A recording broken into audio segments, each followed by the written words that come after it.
now we probably move on to G.V. Shivakumar ji. His paper is on the concept of Srishti in the Puranas. Shri G.V. Shivakumar ji. Namaste, one and all. I'm pleased to present in front of you an insight into the Srishti Tattva as is present in the Bhagavata Purana. It is quite similar in, even though the details are different, the essence is the same. And I've anchored my presentation on the Bhagavata Purana, especially the chapter 3. Although even in Bhagavata Purana, at multiple places, varied versions of this will be there. So let's quickly jump into the presentation without much ado.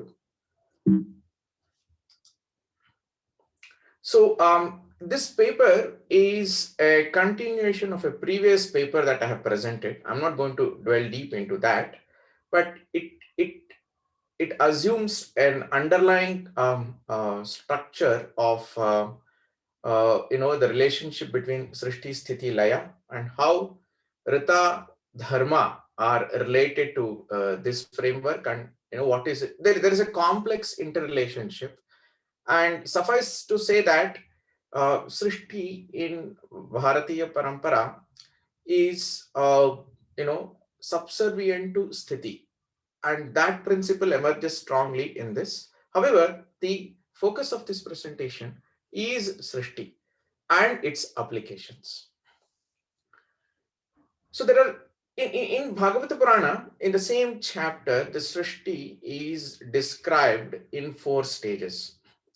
However, this staging is my organization. So if you read the book, this staging, you will not see it in this kind of a specified structure.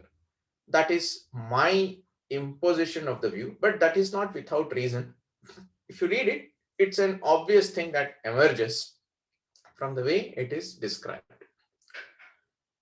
We will go through each of the stages. Stage 1 is what is extremely important, and I would spend significant amount of time on the stage 1. Stage, then we will go into what is the philosophy that emerges out of it.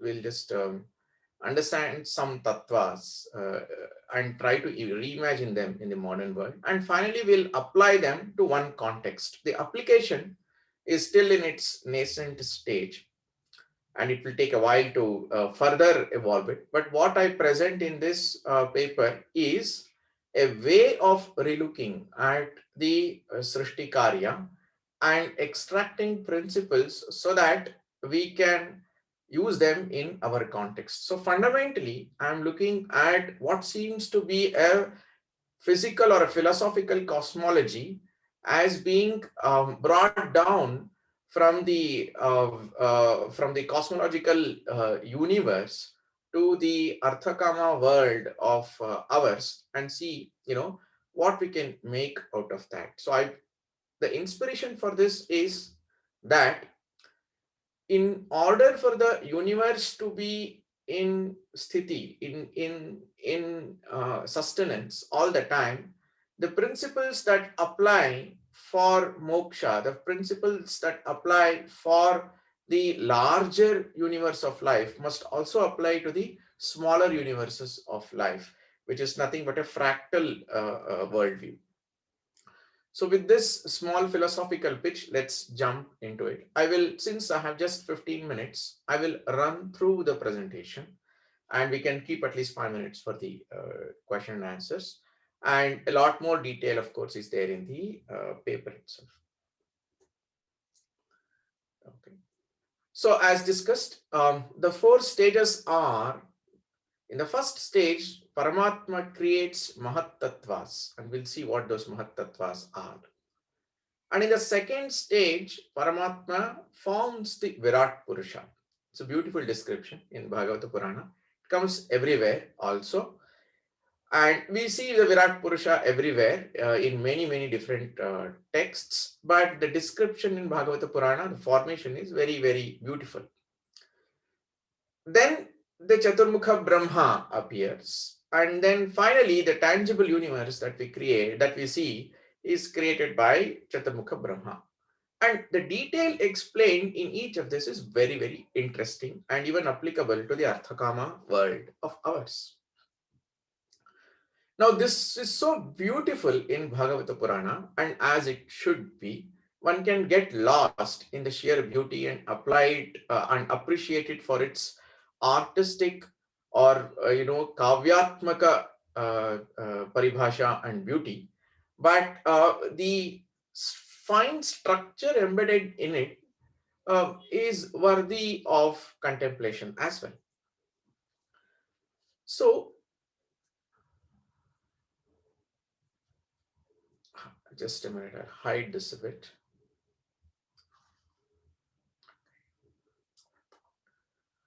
So this is how the stage one of the universe creation is.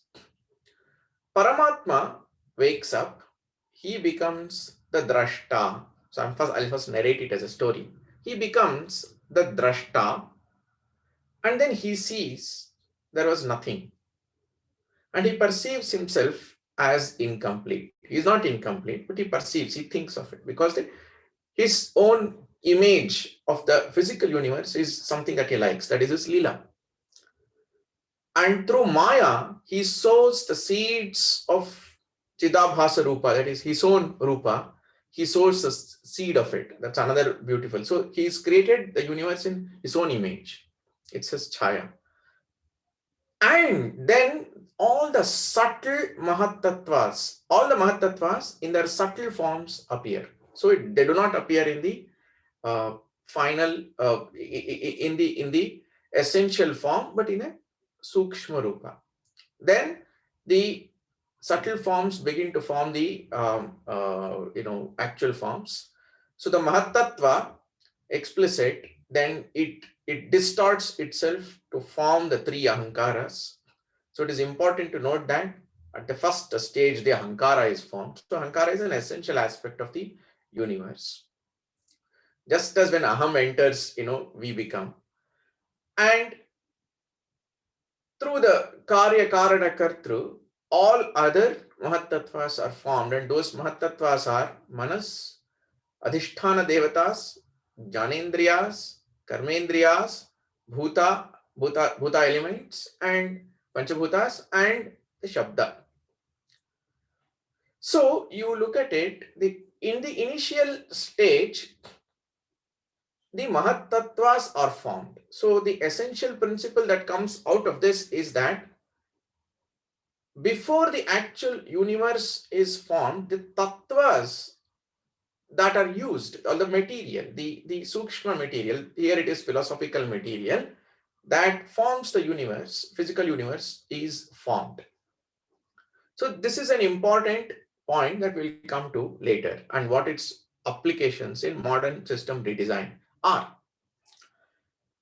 It also gives how Prithvi bhutas are formed. First Akasha is formed, and then Kala, Maya, Chit mix into Akasha, forming the Sparsha Tanmatra. From Sparsha Tanmatra, when it becomes Vikara, it becomes Vayu.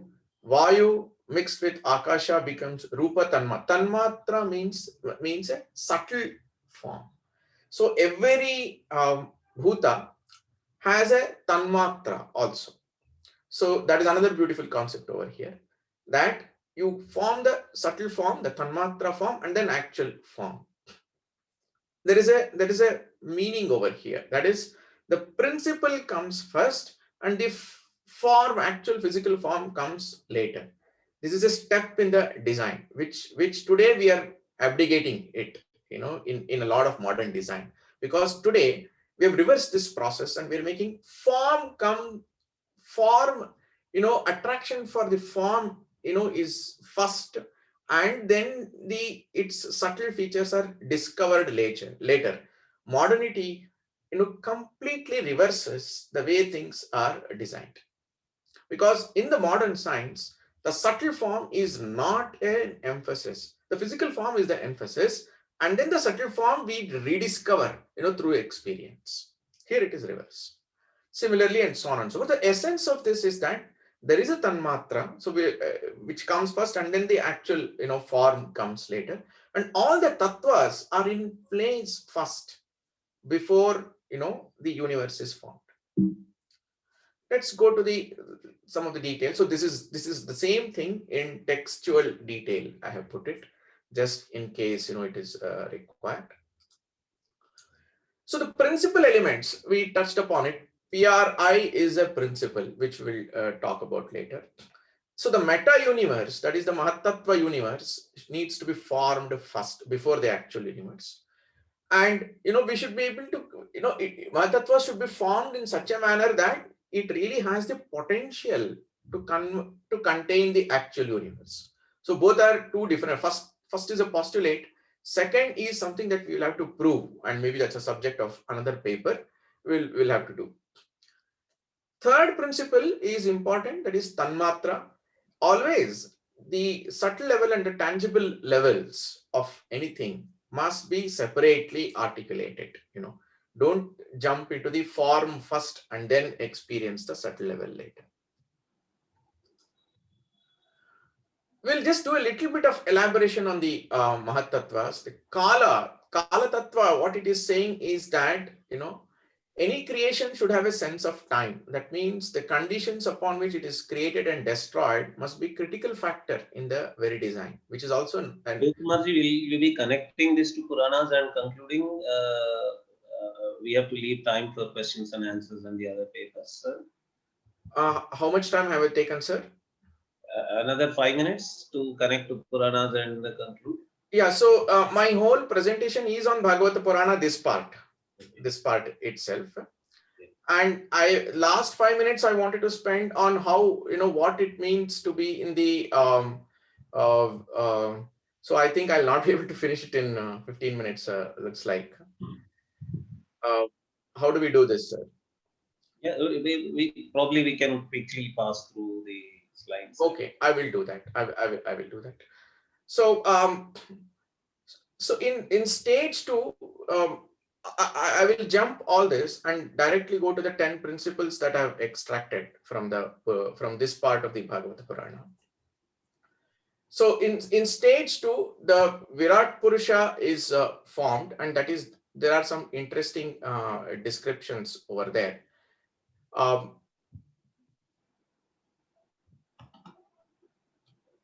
I'll have to do a little bit of this, otherwise I'll lose my sequence, sir. Can you give me a little 5 minutes? Yeah, please. Yeah. Okay. So I will skip this slide.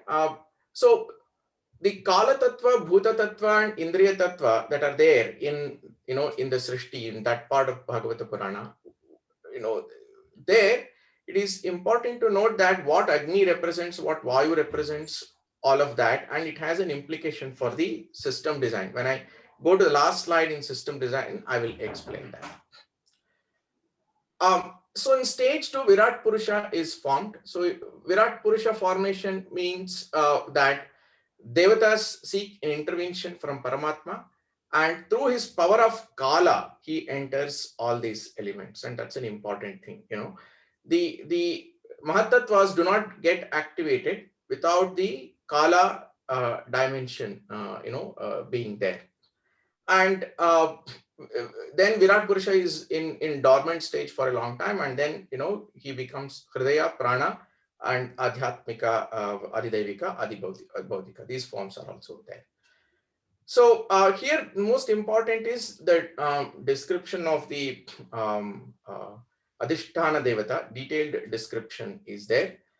And what I've extracted from this is what is the relevance of all of this in a modern system. So, I need to connect that to the last slide for me to be fully clear on that. From this awakened Virat-Purusha, Swarga, Prithvi, Antariksha are formed. So now we are entering at this stage from Mahat-Tattva, it becomes a slightly more tangible universe. In the third stage is formed Chaturmukha Brahma, and here I can very quickly move in this. In this, two, three things are very important. Sriman Narayana is in a divine sleep. Entire universe was submerged. His Niyukta Kala Shakti motivated him for Srishti. So a sense of time is extremely important. The Artha from his mind joined the Rajoguna of Kala Shakti. That is one principle. And a Kamala was born from his Nabhi. There is a meaning in both of this. Kamala, in that this is the principle that is stating that the Srishti is subordinated to Sthiti. If you describe that, Brahma later gets in, searches for the roots of his existence, doesn't find, does penance for 1,000 years, and then realizes the Paramatma within his Antahkarana. So that is the position of Srishti in Bharatiya Parampara, that it is subordinated to sthiti, and it has to find the sthiti in itself to be able to do a meaningful universe. So another important principle is that uh, the formation of multiple lokas, bhu, bhuva, swaha, maha, janaha, tapaha, satya. Three tangible lokas and 4 subtle lokas. What I'm doing in all of this is extracting some elements from the description of Srishti, and then we'll see what we can do with it in the material world. So this we discussed. And finally, Chaturmukha Brahma creates the universe. Uh, he first creates avidya, moha, and a lot of what we consider as the negative elements. Then he creates Sanat Kumara, the rishis, and the rishis are not able to perform Srishti because they're single-mindedly devoted to the to Parabrahma. Then Rudra is formed. Rudra ends up creating such forms that that kind of end the universe. Then the Prajapatis are formed. So here the principle is that a purest a purest form will not continue the universe, but a purest form of Sanat Kumara, the rishis, are required for any system to sustain itself. They will not be able to continue. For continuation, you need completely different forms, but for it to sustain, you need Sanat Kumara, the rishis. Finally, the cycle goes on, and finally, the adharma, after dharma and adharma are formed, after kama, krodha, lobha are formed, that is when Swayambhuva Manu and Shatarupa are formed, and then through Kardama Prajapati the entire Srishti moves further. Now this is the same 10 principles, 12 important principles of Srishti that I have extracted, and my hypothesis is that they have a relevance in any system that we design, and I have tried to map them to a modern state. It could be now what happens in a modern state is that the states or any modern system is defined through its functions, through its material functions. The tanmatra elements are completely absent in a modern system. Similarly, we do not ask questions such as what is the manas of a modern system, what is the hridaya of a modern system, because we are viewing them in only the actual physical forms. Even the Mahat-Tatvas are not articulated. Tanmatras are absolutely not articulated. Now, if I ask what is the Vayu equivalent of a modern state, that Vayu is the moving force, then we will not be able to answer. So I have tried to map them into various the state elements such as the people, the legislature, the executive, the judiciaries. The indriyas are completely absent as a concept. They're absent. They are because the physical form and the processes have subsumed all the other subtle forms that could actually make modern systems far more, I would say, alive and far more sustainable.